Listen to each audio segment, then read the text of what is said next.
Que la volonté de Dieu soit faite.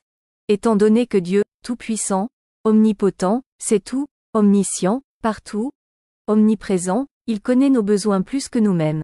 Il n'a pas besoin de nous pour connaître nos vœux. Sinon, les vœux du sourd-muet ne seraient jamais exaucés. Des saintes écritures de la Bible et du Coran en témoignent.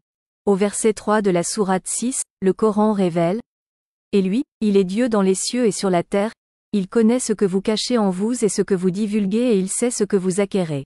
Romains 9, versets 16 à 18.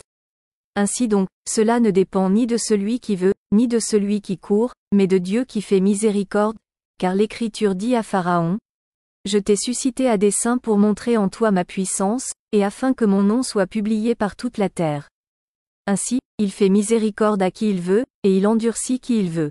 Selon Hugues de Saint-Victor, dans les 5 septénaires 2, lorsque tu enseignes à aimer le don en dehors du donateur, celui qui s'arroge à tort la part du bien que le donateur lui a donné, du coup perd tout le bien qui est en lui, si bien qu'il ne peut même pas tirer profit de ce qu'il a, étant donné qu'il n'aime pas ce bien en celui de qui il le tient. Vérité de Dieu, il ne sert à rien de posséder aucun bien en dehors de Dieu. Bien plus, on perd même ce qu'on a, puisqu'on ne l'aime pas en celui et avec celui de qui on le tient.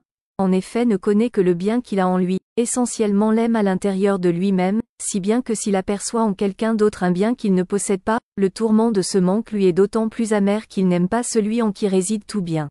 Car qui est-ce qui te distingue? Qu'as-tu que tu n'aies reçu?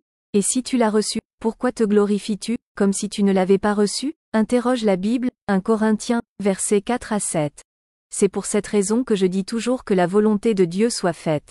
Extrait de Mémoires d'un migrant en Afrique de Soumaïla Diarra Souba, écrivain militant neutraliste humaniste.